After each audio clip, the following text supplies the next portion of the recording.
Resuming discussion on electrostatics, let us now discuss about the properties of electric charges.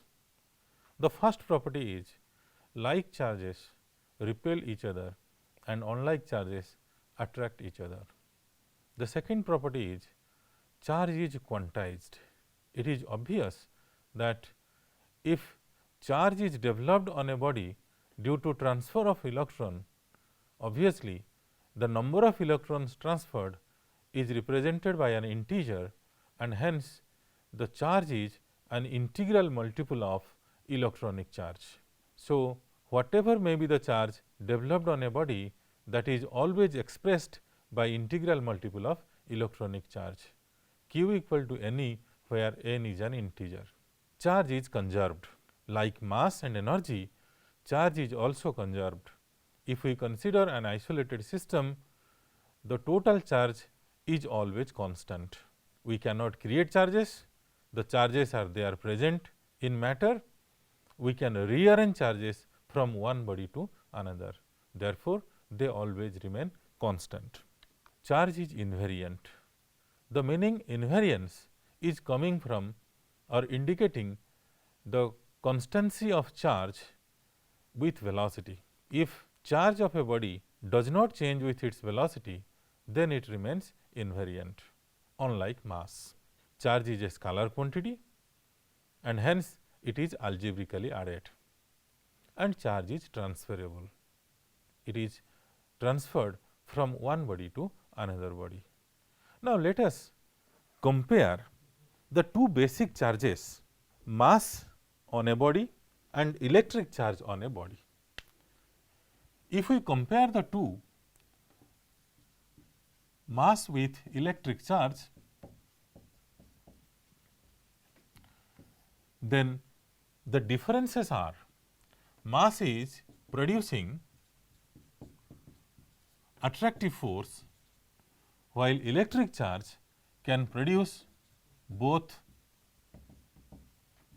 attractive and repulsive force. Mass alone it is not conserved,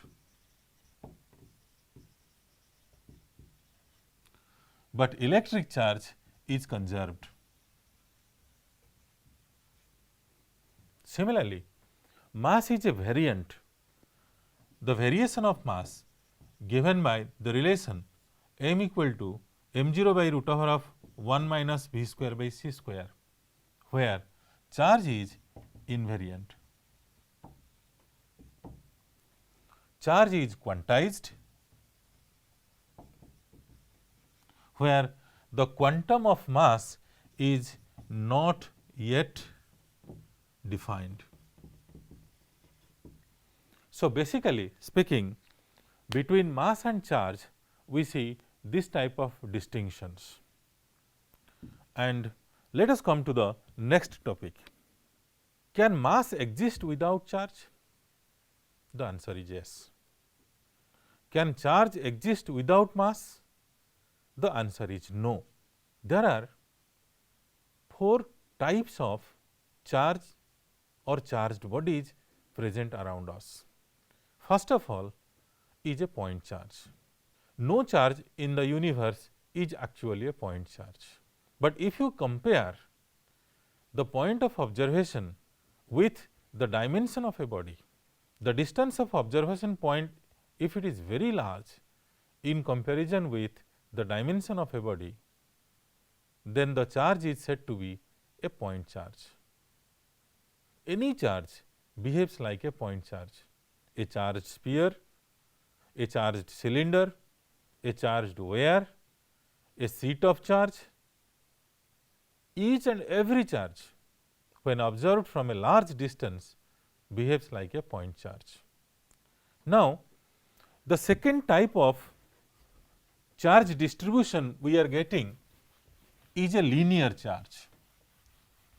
If we give charge to a wire of suppose length L and charge given is Q, then the entire charge will be distributed uniformly along the length of the wire, and we define the charge per unit length lambda as the charge density, linear charge density,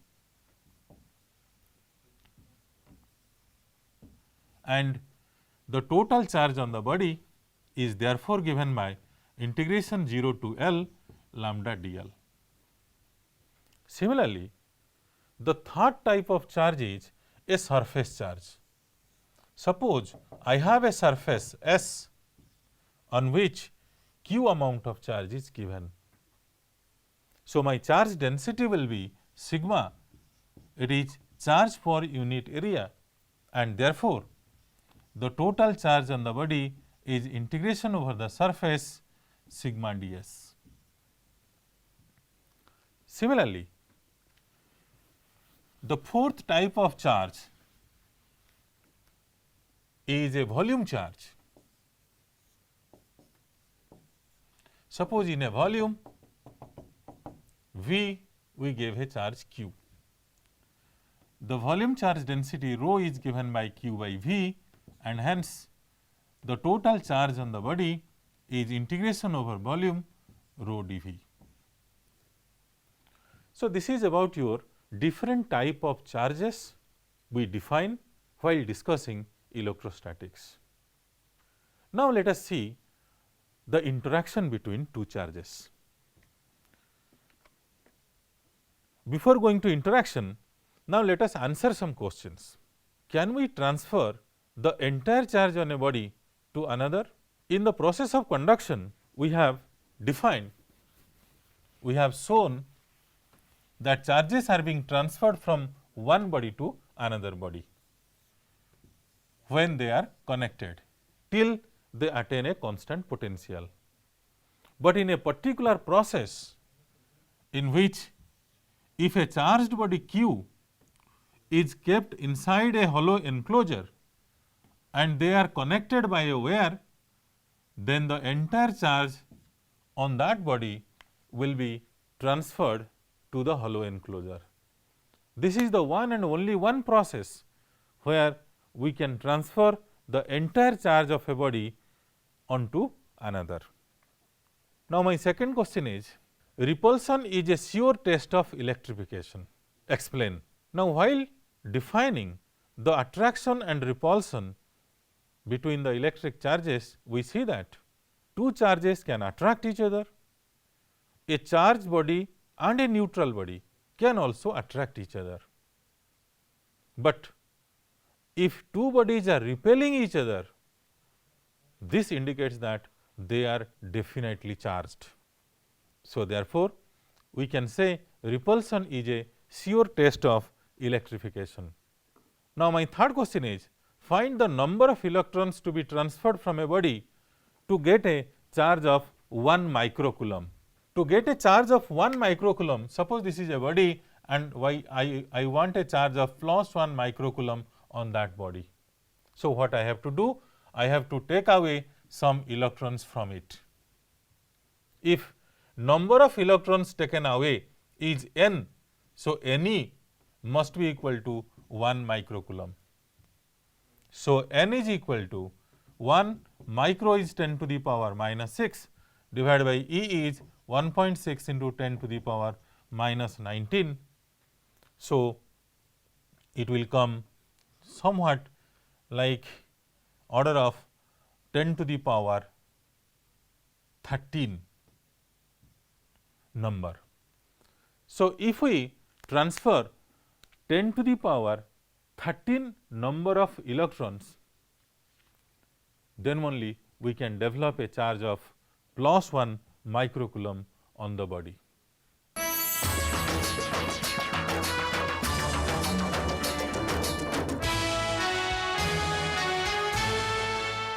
So, these are some basic questions which always comes to our mind while discussing about electric charges. Let us discuss about the interaction between the charges. Two charges interact electromagnetically by exchanging photons among themselves. We have already discussed that photon is the field particle for electromagnetic interaction. The magnitude of interaction is given by Coulomb's law.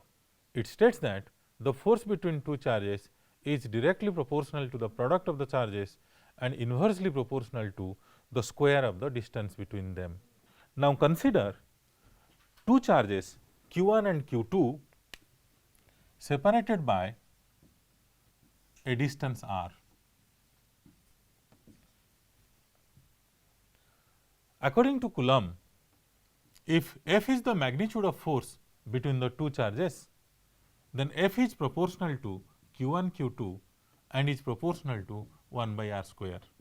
So, F is equal to a constant of proportionality K E times q1 q2 divided by r square.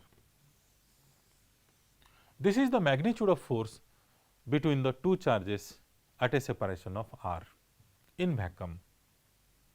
The value of K E is equal to 1 in CGS system and it is 1 by 4 pi epsilon 0 in SI system. The value of 1 by 4 pi epsilon naught is 9 into 10 to the power 9 Newton meter square per Coulomb square, where epsilon naught stands for the permittivity of vacuum. The value of permittivity is 8.85 into 10 to the power minus 12 Coulomb square per Newton meter square. There are different type of definitions of permittivity. Permittivity, one can say, is the permission capability of a medium to allow electric field through itself. We can say it is the ability of a medium to store electric potential energy.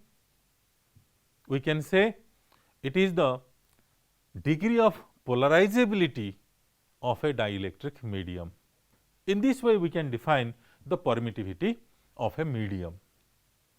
Now, if epsilon 0 is standing for the permittivity of vacuum, then let epsilon is the permittivity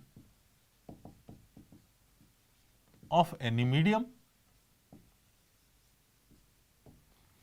We define the relative permittivity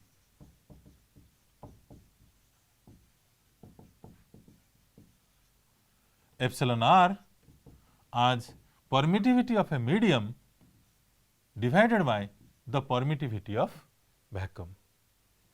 So, therefore, your permittivity of medium becomes equal to permittivity of vacuum into permittivity of relative permittivity, or we can write epsilon equal to epsilon 0 into K, where K and epsilon r both stands for the same quantity, the relative permittivity or the dielectric constant of a medium. The value of dielectric constant differ from media to media. So, therefore, the Coulomb's law, the force between two charges in vacuum, it becomes 1 by 4 pi epsilon naught q1 q2 divided by r square. Since force is a vector quantity and it is always directed along the line joining the two charges, therefore, I can write force equal to 1 by 4 pi epsilon naught q1 q2 divided by r square into r cap. This is the vector form of the force between two charges in vacuum. Now, the same force, if calculated between the two charges at same separation, but inside a medium, the force will become 1 divided by 4 pi epsilon q1 q2 by r square into r cap, where epsilon stands for the permittivity of the medium. This implies force between two charges in a medium is equal to force between the same charges in vacuum divided by dielectric constant of the medium, because your epsilon is epsilon naught into k. By substituting the value of epsilon as epsilon naught into k, we can find out the force between two charges in a medium is equal to force in vacuum divided by dielectric constant in the medium. If we take an example, let us take a very small example. Suppose there are two charges in air,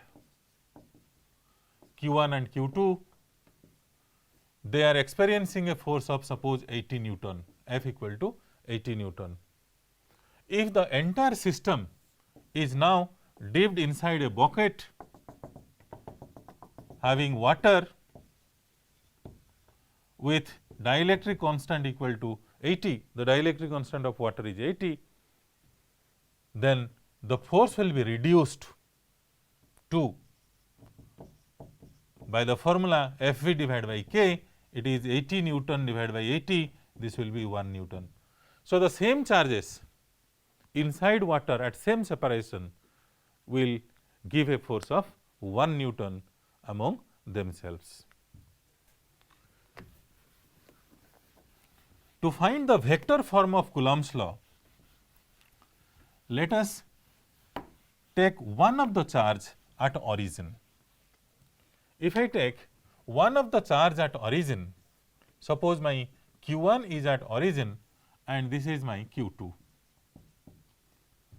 and I define F12 as force on 1 due to 2, F21 is force on 2 due to 1. So, this is my force 21 and this will be my force 12, and this is R. R12, it is R21, the magnitude are same, this is equal to R. So, F12 will be equal to how much? It is Ke Q1 Q2 divided by R12 cap, and F21 will be Ke Q1 Q2 divided by R21 mod square R21 cap. Since R12 cap is minus of R21 cap, hence we get F21 is minus of F12. So, the action and reaction forces are equal and opposite.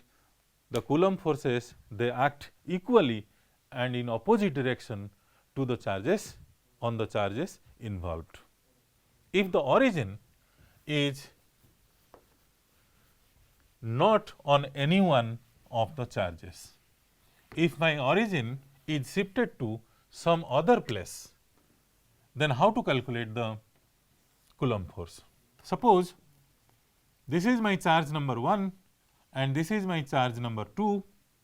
This is the position vector of charge number 1, this is R1, position vector of charge number 2 is R2, and this will be R2 minus R1, this is R21.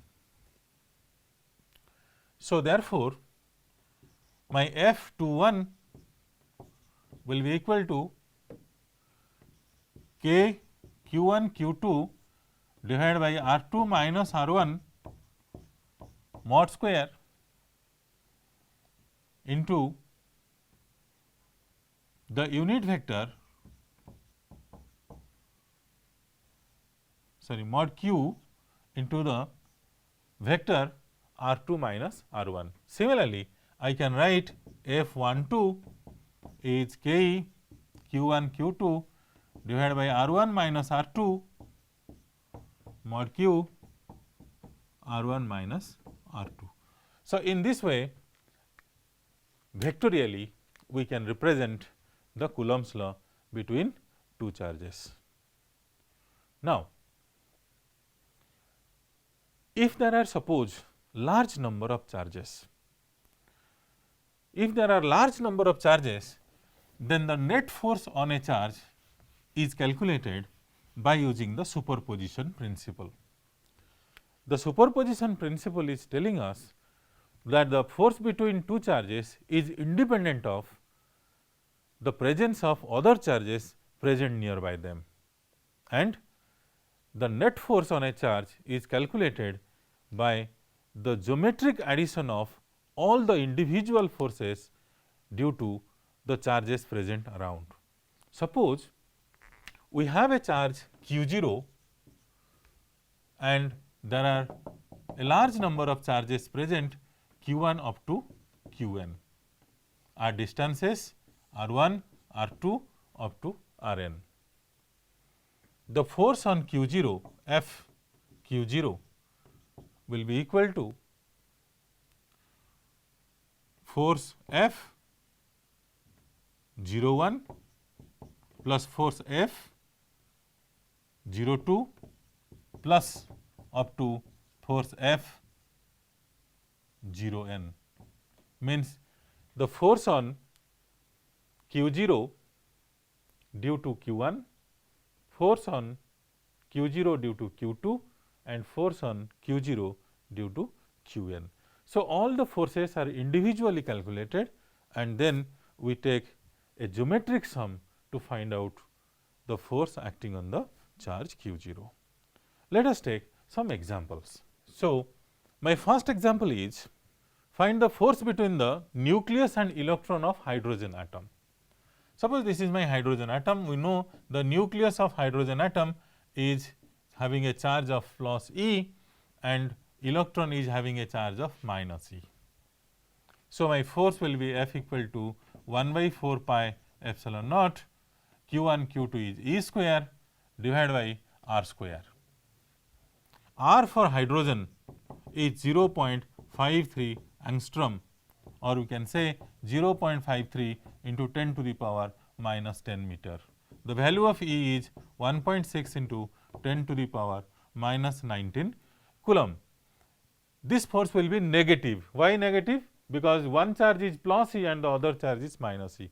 The negative force indicates the force is attractive, nothing else. So, the magnitude of force will be given by F equal to 1 by 4 pi epsilon 0 E square by r square. Put the value of r equal to this much and E equal to this much, you will get your result.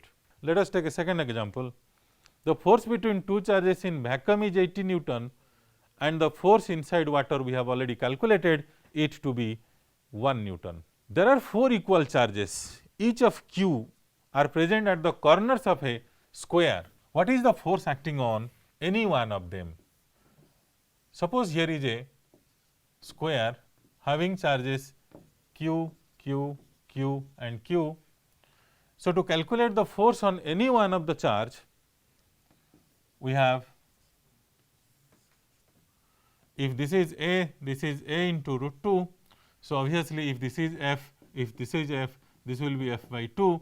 So, the net force F will be equal to, it is root 2 F plus F by 2, where it is root 2 plus half and F is, you know, it is 1 by 4 pi epsilon 0 q square by A square. So, this is your answer. And the next question is, suppose we have a large number of charges at x equal to 0, x equal to 1, x equal to 2, x equal to 4 and so on. So, to calculate the force on charge at x equal to 0, all charges are q each. Then the force will be equal to F equal to how much? The sum of all the forces. It is 1 by 4 pi epsilon 0 q square into 1 divided by 1 plus 1 by 4 plus 1 by 16 plus dot dot dot. This is a geometric progression having r equal to 1 by 4 and a equal to 1. Now, this can be summed over by using the formula. So, my F will be equal to q square by 4 pi epsilon 0 and this is 1 into 1 minus 1 by 4 to the power infinity divided by 1 minus 1 by 4. So, it is 4 by 3 q square by 4 pi epsilon naught. Now, putting the value of q, we can find out the force on the charge at x equal to 0. So, now let us recap over the entire discussion. We have discussed about the types of fundamental charges. They are 4 types, there should not be any mistake. The electric charges and their properties. There are 2 types of electric charges and various properties like quantization, conservation, invariance, etc. And then we have discussed about Coulomb's law. Coulomb's law in vector form, Coulomb's law in a medium, dielectrics, value of epsilon and relative permittivity. And we have solved some applications of Coulomb's law. And these applications of Coulomb's law, there are so many applications of Coulomb's law you will find in your textbook, go through all the numericals, solve it, and I assure you that by knowing all these fundamentals what we have discussed in today's class, you will be able to solve the numericals. Thank you.